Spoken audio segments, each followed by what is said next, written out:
En 30 minutos, MF Economía e Inversiones y Radio 1000 te traen los principales temas económicos del mundo y de Paraguay con Economía a 1000. Este podcast es presentado por la Bolsa de Valores de Asunción, promoviendo los valores del mercado. Muy buenos días, bienvenidos a una edición más aquí de Economía 1000. Muchas gracias por la compañía de todos los días. Quien les habla, Prince Otto, y también ya estoy junto con Ada Caballero. ¿Cómo estamos, Ada? ¿Qué tal? Bienvenida. Buen día, Prince, buen día a la audiencia, ¿todo bien y vos? Todo en orden, listísima ya para una nueva jornada aquí del programa y por supuesto, como es habitual también, ya pautada una entrevista. Vamos a hablar con un directivo o parte, vamos a decirle, del equipo del Banco Central del Paraguay, así que una vez que producción me confirme el contacto, también ya vamos a estar abordando temas puntuales con la gente del Banco Central del Paraguay. Pero es momento de compartir las principales noticias económicas del día. Adelante, Josema. MF Economía e Inversiones presenta las principales noticias económicas de Paraguay y el mundo. De acuerdo con Bloomberg en línea, la Unión Europea busca aprobar antes del fin de semana una legislación que elimine todos los aranceles sobre los productos industriales estadounidenses, en respuesta a la exigencia del presidente Donald Trump, quien condicionó la rebaja de los aranceles sobre las exportaciones de automóviles europeos a esta medida. Actualmente, los autos y autopartes de la Unión Europea pagan un arancel del 27,5% en Estados Unidos. Si la legislación avanza antes del fin de mes, el arancel se reducirá al 15% y se explicará retroactivamente desde el 1 de agosto de 2025. Alemania, por ejemplo, exportó 34.900 millones de dólares en vehículos y piezas a Estados Unidos en 2024, lo que refleja la importancia del sector automotriz en este acuerdo. Además de los productos industriales, la Comisión Europea también considera tasas arancelarias preferenciales a ciertos productos agrícolas y del mar.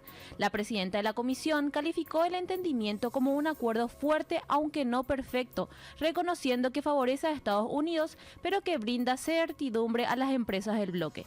La decisión se da en medio de nuevas amenazas de Trump de imponer sanciones a países que graben servicios en línea, lo que añade presión a la Unión Europea en su intento de acelerar la aprobación sin pasar por una evaluación de impacto habitual. Más información, siempre de acuerdo con Bloomberg, Estados Unidos impuso un arancel del 50% a ciertos productos indios desde hoy, 27 de agosto de 2025, duplicando el gravamen previo del 25%. La medida, ordenada por Donald Trump en represalia por la compra de petróleo ruso por parte de India, se convierte en el arancel más alto aplicado a una economía de Asia. Nueva Delhi calificó la decisión de injusta e injustificada y advirtió sobre el impacto en su comercio con Estados Unidos, su mayor mercado de exportación, donde envió bienes por 87.400 millones de dólares en 2024, equivalente al 2% del PIB indio.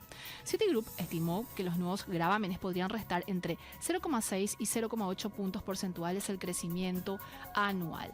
El golpe se concentra en sectores intensivos en mano de obra con riesgo de desempleo en los centros exportadores, aunque quedan exentas industrias claves como la electrónica y la farmacéutica. El gobierno indio, por su parte, respondió reforzando vínculos con el bloque BRICS y manteniendo su meta de elevar el comercio con Rusia en un 50% hasta 100.000 millones de dólares en 5 años. Mientras tanto, la rupia se convirtió en la moneda de peor desempeño en Asia en 2025 y los mercados registraron salidas de capital extranjero por casi 5.000 millones de dólares desde julio, lo que presiona a Nueva Delhi a acelerar reformas económicas para mitigar los efectos. ¿Más información, Ada? Siempre con información de Bloomberg, el petróleo registró una fuerte caída luego de que Estados Unidos elevara los aranceles a los productos indios del 25% al 50%, medida que entró en vigor el miércoles como castigo por la compra del crudo ruso por parte de India.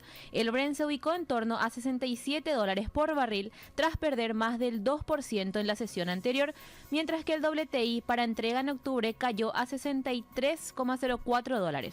En lo que va de 2025, el Brent acumula una baja cercana al 10% en un contexto de guerra comercial liderada por Estados Unidos y de levantamiento de restricciones de oferta por parte de la OPEP+. Los analistas analistas advierten que el sentimiento en el mercado petrolero continúa siendo negativo, con perspectivas de acumulación de inventarios en el cuarto trimestre de 2025 y el primer semestre de 2026. La Agencia Internacional de la Energía proyecta un superávit récord para el próximo año, lo que aumenta la presión sobre los precios. En paralelo, el mercado físico del Mar del Norte mostró debilidad con una falta de postores en las principales ofertas y caídas a mínimos de 2 meses. En Estados Unidos, las reservas de crudo descendieron en apenas 1 millón de barriles la semana pasada, mientras que los inventarios en Cushing se redujeron levemente tras semanas de incrementos que habían presionado al mercado. Más información, esta vez nos trasladamos hasta Brasil. De acuerdo con Agencia Brasil, la inflación oficial anticipada de ese país registró en agosto de 2025 una deflación del 0,14%, el nivel más bajo desde septiembre de 2022 y la primera cifra negativa desde julio de 2023.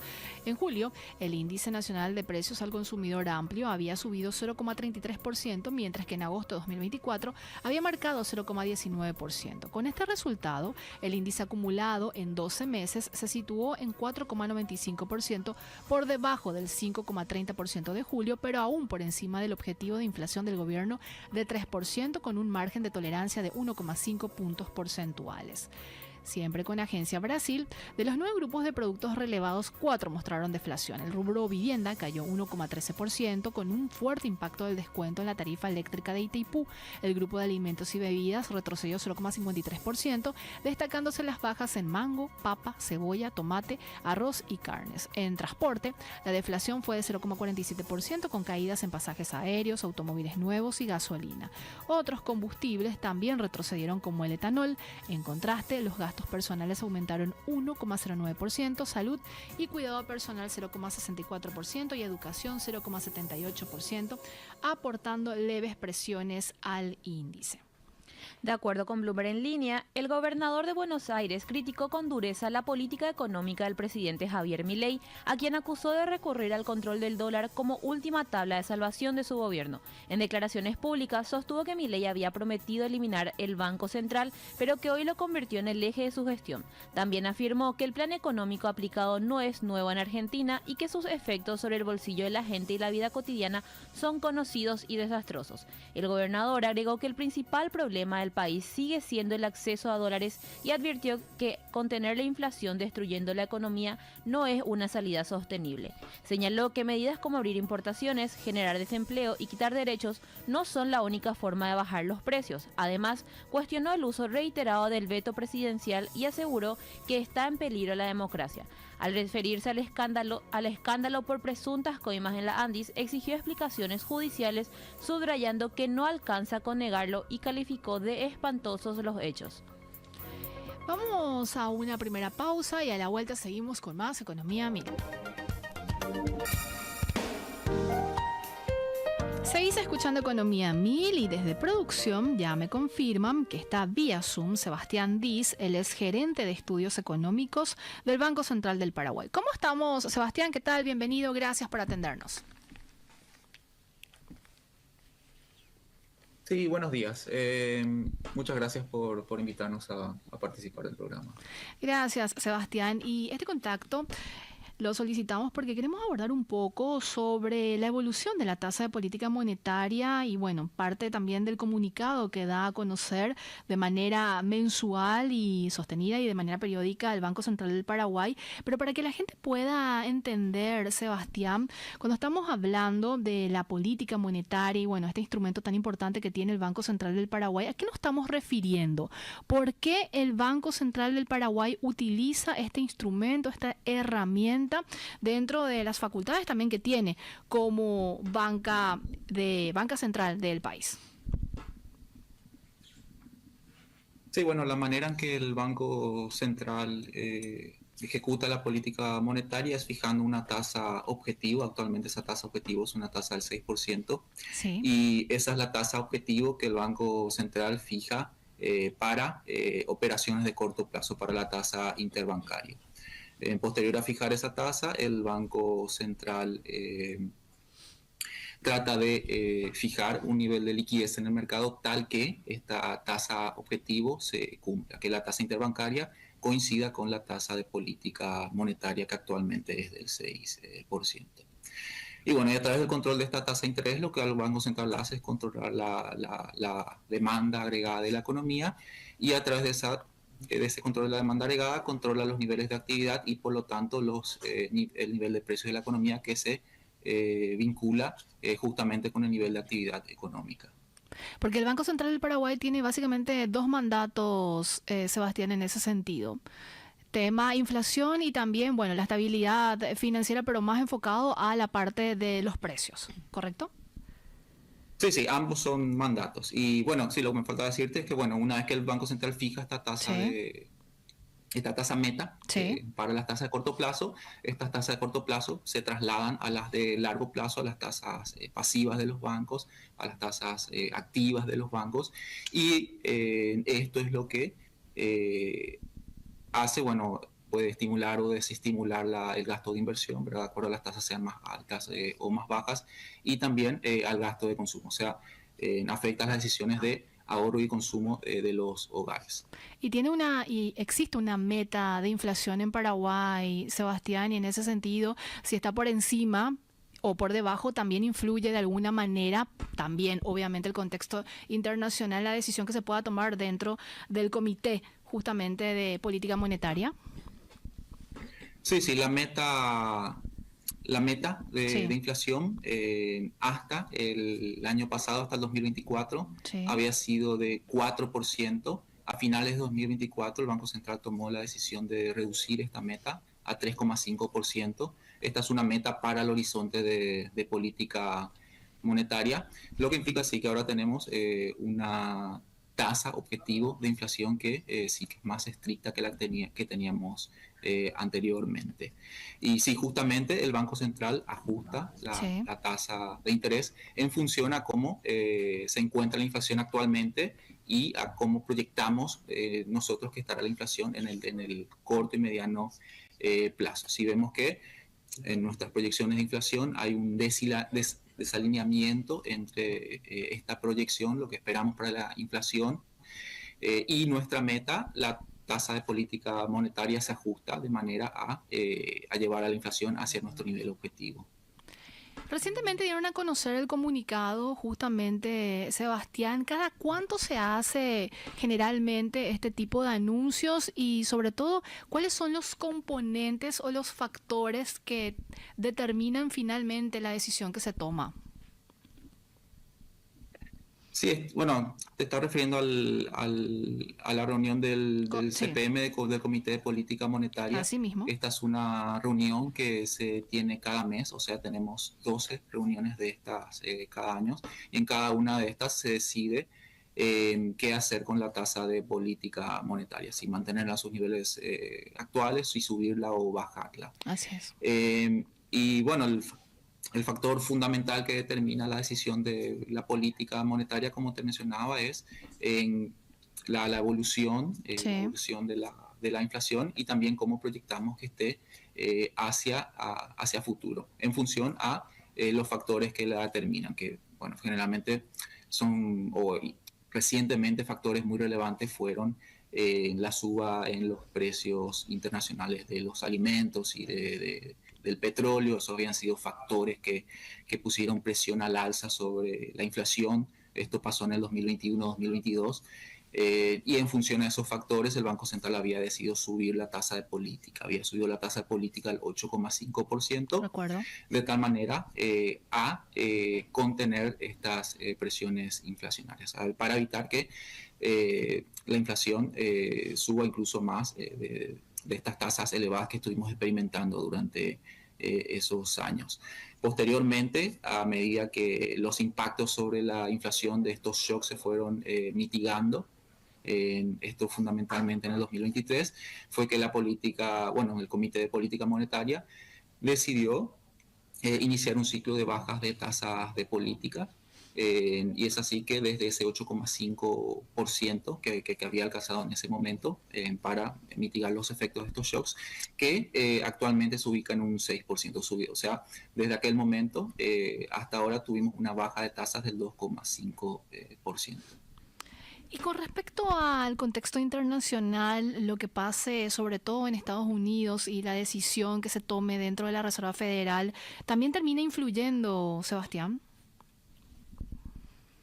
Sí, la decisión de la Fed es muy relevante ya que afecta el diferencial de tasas entre las tasas de política monetaria domésticas y Sí. las externas. Y este diferencial de tasas es muy relevante ya que cuando este diferencial se achica, eso puede generar presiones sobre el tipo de cambio. Puede generar presiones que hacen que el dólar se aprecie en el mercado local. Entonces, una bajada de tasas por parte de la Fed es un factor que le quita presión al tipo de cambio y por lo tanto también a la inflación, ya que el tipo de cambio es una variable muy relevante en la determinación de la inflación. Y en cuanto a ese tema, bueno, ahora tenemos un escenario más favorable al que estábamos previendo en semanas anteriores, ya que actualmente se estiman que las chances de que la Fed inicie o que retome su ciclo de normalización de tasas, se estima que esta probabilidad ahora es más alta. Ahora Alta. se espera con una mucha mayor probabilidad de que la Fed retome este inicio de normalización de tasas en el mes de Septiembre. septiembre. Así es.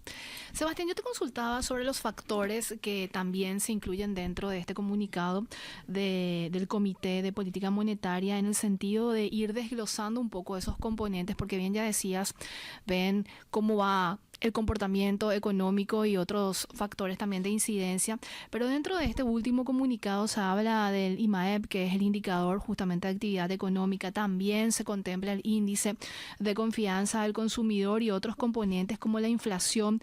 Esto también van como monitoreando de manera muy puntual en cada decisión.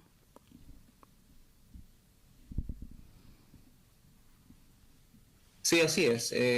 Sí, los niveles de actividad, o sea, el nivel de actividad es una variable muy relevante a la hora de tomar la decisión de política monetaria, ya que, por ejemplo, cuando la economía, por ejemplo, crece por Sí. encima de los niveles potenciales de la economía, esto genera presiones inflacionarias, lo que podría meritar una suba de tasas.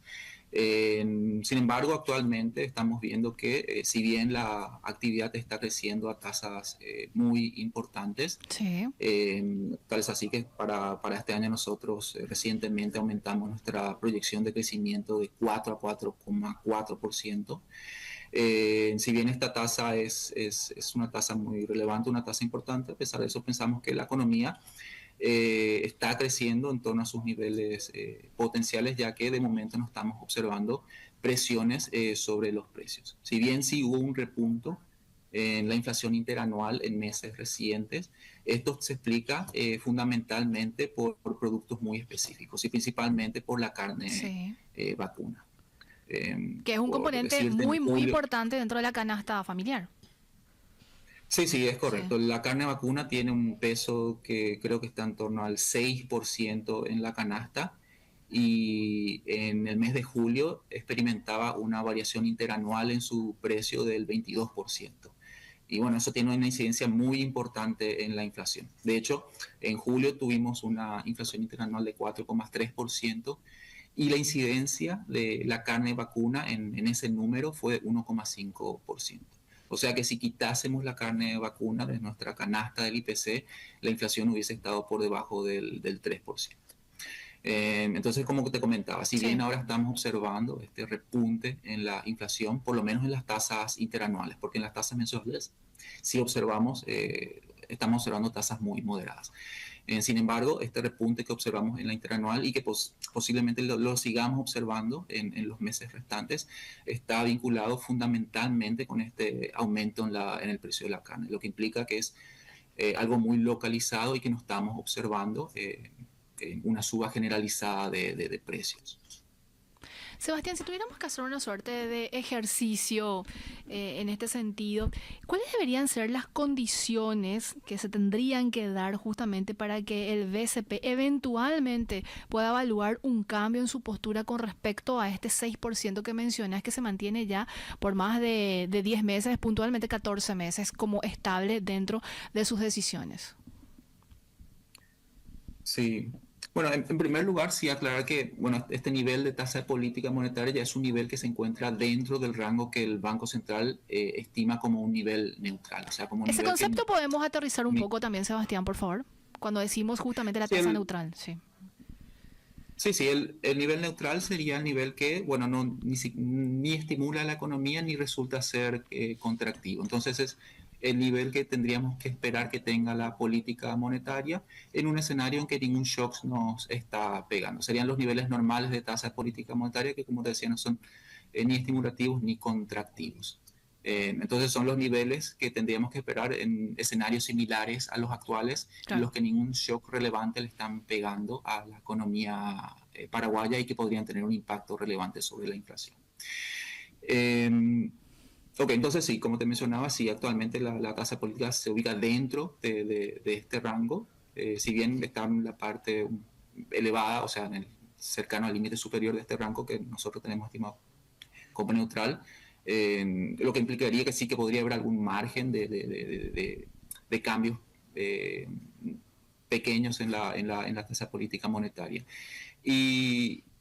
Y bueno, ¿qué factores podrían determinar un cambio en la postura del Banco Central? Yo diría fundamentalmente que esta proyección que nosotros tenemos actualmente, que es una proyección de que la tasa de interanual, la tasa de interés, la tasa interanual inicie su convergencia a nuestra nueva meta del 3,5% en la primera parte del año que viene. Ahora sí, seguimos observando en los próximos meses datos que bueno, nos dan evidencia, que nos da más certeza de que este es el camino que está siguiendo la inflación.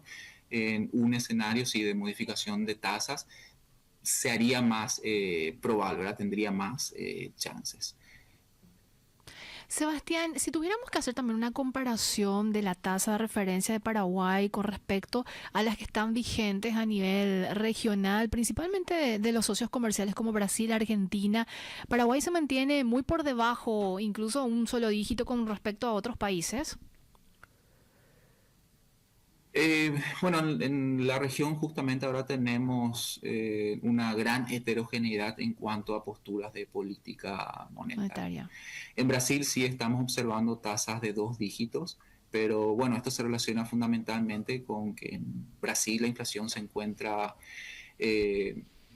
muy por encima de su meta y bueno, se encuentra en estos niveles lejanos a su meta por un tiempo prolongado. Por eso el Banco Central de Brasil consideró que era deseable implementar una política más contractiva. Así es. También en Colombia se mantienen tasas relativamente elevadas porque o sea, también en Colombia se da una situación en que posterior a estos shocks que te había mencionado antes, estos shocks que en 2021-2022 impactaron sobre los precios de alimentos y combustibles, Sí. bueno, en Colombia esto también generó una suba en su inflación y al día de hoy ellos todavía no han logrado que su inflación vuelva a niveles en torno a su meta. Paraguay ya logró esto en el año 2024. Y bueno, estos son los países que tienen tasas más elevadas, pero por otro lado tenemos países como Chile o Perú que tienen tasas de interés que se encuentran incluso por debajo de las tasas que tenemos en Paraguay. Y el factor fundamental que explica esta heterogeneidad es la heterogeneidad que se observa también en cuanto al comportamiento de la inflación en la región. Claro. Los países que tuvieron más éxito en controlar su inflación luego de estos shocks que te había mencionado son los que iniciaron este proceso de reducción de tasas con anterioridad y llevaron sus tasas a niveles más bajos. Sebastián, como para ir cerrando la entrevista y bueno, componentes y datos importantes también que compartir con la audiencia, ¿cuándo se hace un nuevo anuncio del comité y dónde la gente puede encontrar más información de lo que estamos conversando, incluso evolución de la tasa de política monetaria y el importante instrumento que tiene el Banco Central del Paraguay en ese sentido? Sí, bueno, luego de cada reunión, del mismo día de la reunión a la tarde, el banco suele publicar un comunicado, el comunicado del CPM, Sí. donde se anuncia cuál fue la decisión de la reunión, en qué nivel se fijó la tasa y cuáles fueron los factores relevantes para la toma de esa decisión. Este comunicado se publica en la página del BCP y aparte también el banco difunde los resultados principales de esta reunión a través de sus medios, a través de Twitter, por ejemplo. Sebastián, un gusto haberte tenido en el programa. Que tengas un excelente día. Un gusto igualmente. Gracias. Gracias. Nuevamente por invitarnos. Muchas gracias. Estuvimos con Sebastián Diz, gerente de estudios económicos del Banco Central del Paraguay, hablándonos sobre la evolución de la tasa de política monetaria, obviamente en el país, los componentes, factores de incidencia en la decisión que toma el Banco Central en ese sentido y bueno, también haciendo una suerte de comparación de los otros países y las economías que forman parte de la región. Y sobre todo lo que se espera para los siguientes meses y los factores que se deberían de dar para que el Banco Central considerara una reducción por debajo incluso del 6% para los siguientes meses. Ada, tenemos que irnos a otra pausa y a la vuelta seguimos desglosando y compartiendo más información económica. Gracias por la compañía, un saludo muy especial a nuestro fiel oyente Mario Canela, siempre presente Josema y otros oyentes obviamente, y un saludo también muy especial al equipo de comunicación del Banco Central del Paraguay, Karen Bernal, quien siempre está ahí predispuesta a hacernos la gestión correspondiente y sobre todo la apertura también del equipo del Banco Central del Paraguay. Es momento, Ada, de compartir este segmento que lo dejamos un poco relegado hace semanas, pero lo volvemos a retomar porque obviamente aquí en este espacio de Economía 1000 queremos sumar al conocimiento y lo tratamos de hacer todos los días con la serie de entrevistados que tenemos también de manera diaria. Y este segmento de conceptos económicos también forma parte de la estructura de este programa y en ese sentido vamos a hablar sobre los alcances del libre mercado. ¿Y qué es un libre mercado? Cuando estamos hablando de un mercado libre, o también conocido como libre mercado, nos referimos a un sistema en el que los precios de bienes y servicios se establecen a partir de la interacción entre quienes ofrecen y quienes demandan, sin que exista intervención del gobierno ni de otros agentes externos. En este tipo de mercado no hay restricciones sobre el precio al que se puede vender un producto ni sobre la cantidad de que se pueda producir. Los vendedores tienen plena libertad para decidir qué ofrecer y los consumidores pueden elegir libremente a quién comprar y en qué cantidad. El precio de equilibrio surge del encuentro entre oferta y demanda de acuerdo con la conocida ley de oferta y demanda. De hecho, para que este sistema funcione, es fundamental que no exista ninguna fuerza externa que interfiera en el proceso, de modo que sean los propios actores del mercado quienes definan los precios y cantidades. En este entorno, los productores deciden qué producir, cuánto y para quién, mientras que los consumidores ejercen su libertad de elección al decidir qué adquirir, cuánto consumir y de quién hacerlo. Además, un mercado libre presupone condiciones de competencia abierta, donde no existen barreras para la entrada o salida de empresas y donde prevalece la soberanía del consumidor. Con respecto a cómo funciona básicamente y cuáles son las características principales de un mercado libre, se basan, como se mencionaba, en la ausencia de intervención del gobierno, lo que implica que no existen regulaciones, controles de precios o cuotas que limiten su funcionamiento. ¿Y cuándo alcanza un mercado libre la eficiencia? Cuando se aproxima a la competencia perfecta. Esto sucede cuando hay muchos vendedores y compradores de manera que ninguno puede influir en el precio y cuando no existen barreras relevantes que impidan la entrada o salida de empresas. Sin embargo, no siempre el mercado libre logra eficiencia. De hecho, puede fallar cuando surgen asimetrías de información, externalidades o barreras de entrada elevadas como grandes inversiones iniciales. También pierde eficiencia si existen acuerdos o prácticas anticompetitivas que limiten la libre competencia. Y Ada, ¿habías escuchado en algún momento hablar sobre los precios pegajosos o sticky prices? No. todavía. Ahí vamos Hoy a incluir. vamos a... Sí, claro. Ahí vamos a incorporar también qué son los precios pegajosos. Son aquellos que no se ajustan con rapidez ante cambios en la economía. De acuerdo con la teoría económica, en otras palabras, permanecen rígidos o tardan en modificarse incluso cuando las condiciones de oferta y demanda varían. Esta inflexibilidad puede deberse a varios factores, como los llamados costes de menú, los contratos de precios fijos o el temor a iniciar guerras de precios en mercados dominados por pocos competidores. Los costos de menú hacen referencia al gasto asociado a modificar los precios, desde imprimir nuevos menús y catálogos hasta cambiar etiquetas y sistemas de facturación. Por eso, muchas empresas prefieren mantener los precios estables aunque la economía cambie. Y la teoría de los precios rígidos o pegajosos ayuda a explicar las fluctuaciones macroeconómicas a corto plazo. Cuando ocurre un choque de demanda, los precios no se ajustan de inmediato y el impacto se refleja en la producción y el empleo. A modo de ejemplo, es el de un restaurante que mantiene sus precios pese a la reducción de clientes causada por el teletrabajo, por ejemplo, durante la pandemia, y al no ajustar los precios vende menos, lo que evidencia cómo la rigidez puede afectar la actividad económica. Y en los siguientes días vamos a hablar sobre la teoría cuantitativa del dinero, un concepto también económico, así como lo que se conoce como economías de escala, que estamos viendo muy incipiente también aquí en Paraguay y bueno, está cobrando relativamente fuerza también en ese sentido.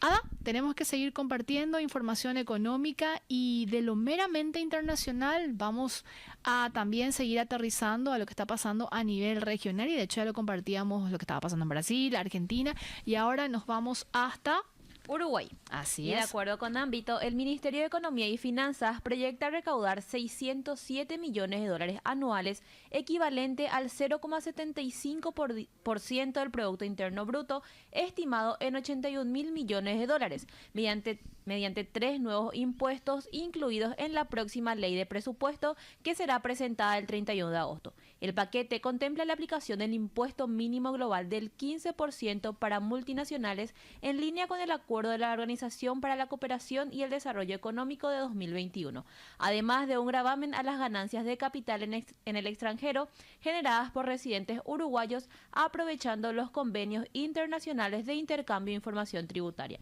La tercera medida consiste en aplicar el IVA a las compras online en el exterior en respuesta al denominado efecto Temu, lo que apunta a equilibrar la competencia entre plataformas digitales y el comercio local. Con estas reformas, el MEF busca incrementar la recaudación fiscal en un contexto de acuerdos tributarios internacionales vigentes desde el 2017 y del convenio firmado con Estados Unidos en septiembre del 2024, que permite el intercambio de datos mediante requerimientos específicos. El paquete será remitido al Parlamento para su aprobación junto al presupuesto. Y hay un informe muy interesante que se da a conocer también hoy y que lo toma como parte del análisis Bloomberg en línea. Latinoamérica sin hijos, los desafíos de una región que envejece rápido, y de hecho es uno de los temas que también abordamos en algún momento aquí en Economía a Mil con especialistas, y está generando mucha preocupación en ese sentido esta situación.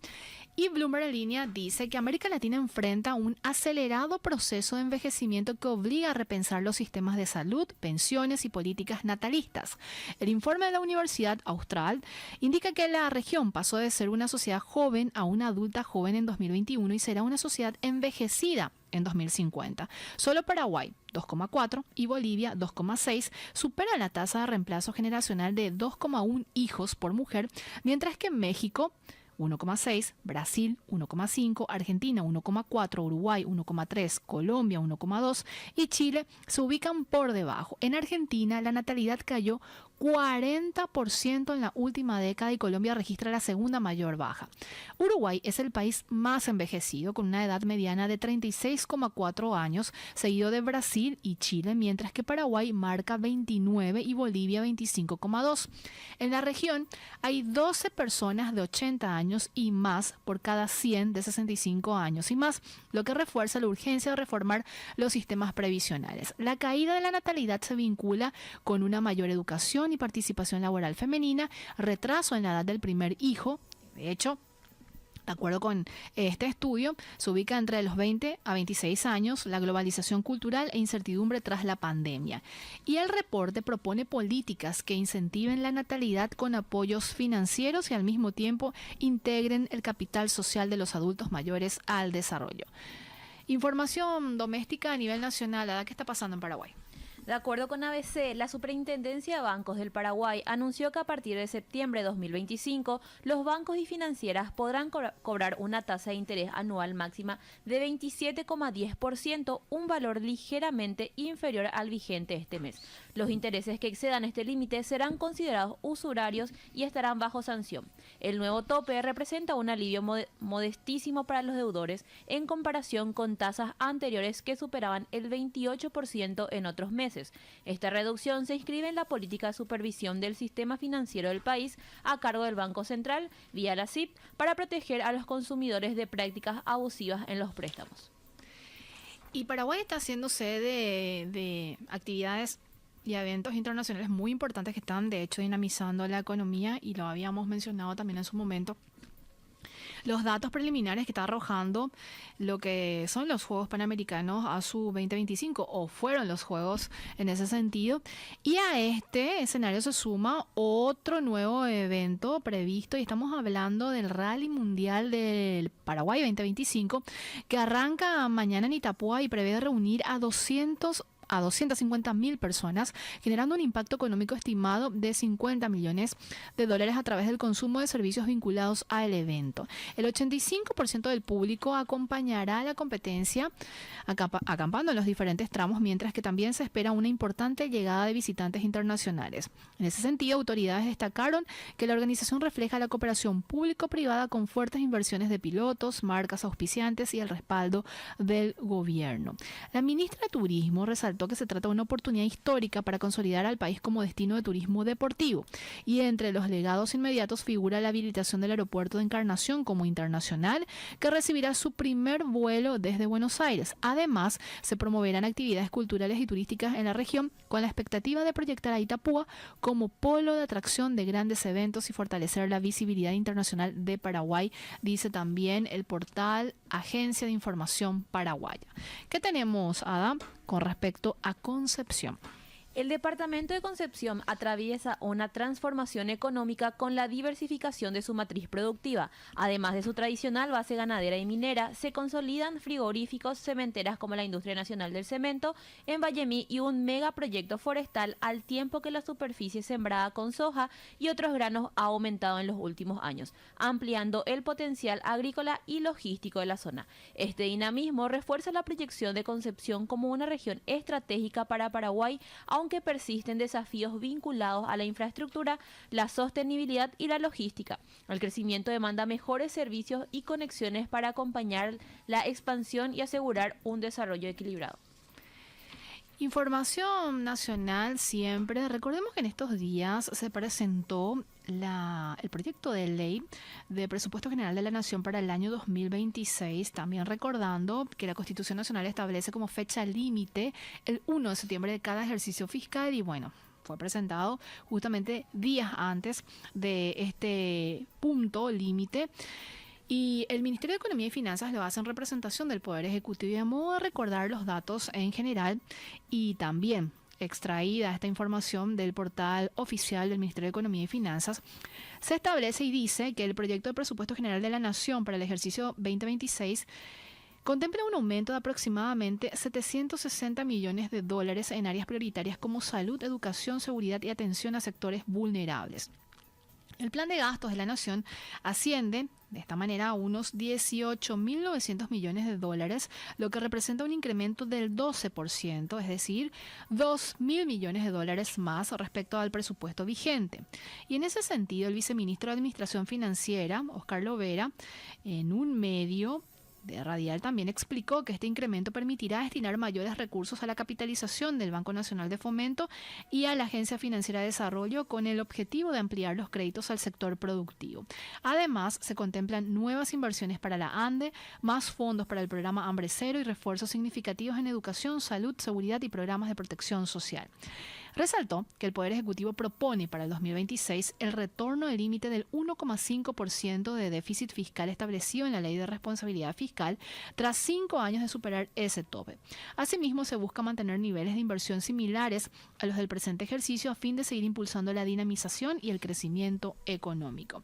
Y otro punto muy importante y a destacar, que suele ser también punto de preocupación, es en cuanto a los gastos rígidos, es decir, aquellos componentes del gasto del Estado que no pueden sufrir recortes por su nombre, justamente gastos rígidos. Esto va desde salarios, pago de deudas, programas sociales ya establecidos incluso. ¿Qué se espera o se prevé para el año 2026? Un aumento de recursos para el sector docente a fin de garantizar el ajuste salarial por inflación desde enero y el pago del escalafón a quienes obtengan resoluciones en el 2026. También se asignarán mayores recursos a las fuerzas públicas, tanto para el ajuste por salario mínimo como para la incorporación de 5.000 nuevos agentes policiales por segundo año consecutivo que reforzarán la seguridad ciudadana. Y el proyecto de PGN 2026 se enmarca en el modelo de presupuesto por resultados, priorizando la racionalidad en la asignación de recursos y alineándose con el plan de convergencia fiscal y las prioridades del gobierno, menciona también el Ministerio de Economía y Finanzas en ese sentido. Y Ada, ¿tenemos más información que podemos compartir con la audiencia? Asimismo. Adelante. De acuerdo con el portal del Ministerio de Industria y Comercio, la red de inversiones y exportaciones REDIEX recibió una delegación de empresarios de Corea del Sur integrada por representantes de Korea Meat Import Association y del vicepresidente de Highland Foods, uno de los principales importadores del país asiático. La visita, la primera de este tipo antes de la habilitación oficial del mercado, refleja la confianza en el avance de las negociaciones y tuvo como objetivo conocer la cadena de valor de la carne paraguaya desde la producción ganadera hasta el proceso industrial. La comitiva desarrollará una gira de una semana con reuniones en el Ministerio de Relaciones Exteriores, SENACSA y el MIC, además de visitas a establecimientos ganaderos y frigoríficos. La evaluación final del servicio sanitario coreano está prevista para octubre, con la expectativa de que la habilitación oficial se concrete en el primer semestre de 2026. REDIEX y la Cámara Paraguaya de la Carne destacaron que esta apertura representa una oportunidad estratégica para consolidar la presencia internacional de la carne paraguaya, respaldada por estándares de calidad y trazabilidad. Y como es habitual, la consultora AMF Economía e Inversiones realiza de manera periódica un análisis económico de determinados temas y también tomando algunas publicaciones de consideración y de impacto también e incidencia económica, y en este sentido se toma un documento de el Banco Interamericano de Desarrollo sobre el desafío fiscal en América Latina, una deuda elevada, déficit persistente y la apuesta por cambios graduales. La sostenibilidad fiscal continúa siendo un desafío central en América Latina y el Caribe, y obviamente lo estamos conversando también en Paraguay, donde la deuda pública ronda el 60% del PIB y los déficits fiscales promedian el 3%. A esto se suma un despilfarro fiscal equivalente al 4,6% del PIB, a nivel regional superior al registrado hace una década. La alta dependencia del IVA y la informalidad laboral limitan la capacidad redistributiva de los sistemas tributarios hasta el punto de que en 6 países los impuestos y transferencias no reducen la pobreza, sino que la profundizan. Además, solo un 30% de la población apoya ampliar la base del impuesto a las ganancias, lo que explica la dificultad de implementar reformas profundas. Más de este artículo, ¿dónde lo puede encontrar la gente, Ada? Pueden encontrar en nuestras redes sociales, Instagram, X, Facebook, LinkedIn, en nuestro canal de WhatsApp buscando MF Economía e Inversiones y en nuestra página web www.mf.com.py. Yo asumo que Josema también ya sigue el canal de WhatsApp de MF Economía e Inversiones. ¿Es cierto, Josema? Menos mal la gente que no te puede ver, pero yo puedo describir tu rostro. Sí, afirmativo. Ya sigue. Así que la gente puede entrar en el WhatsApp y busca MF Economía e Inversiones y ahí le da a seguir y va a recibir de manera periódica toda la información económica, análisis y todo lo que también realizamos ahí en la consultora. ¿Es correcto, Ada? Es correcto.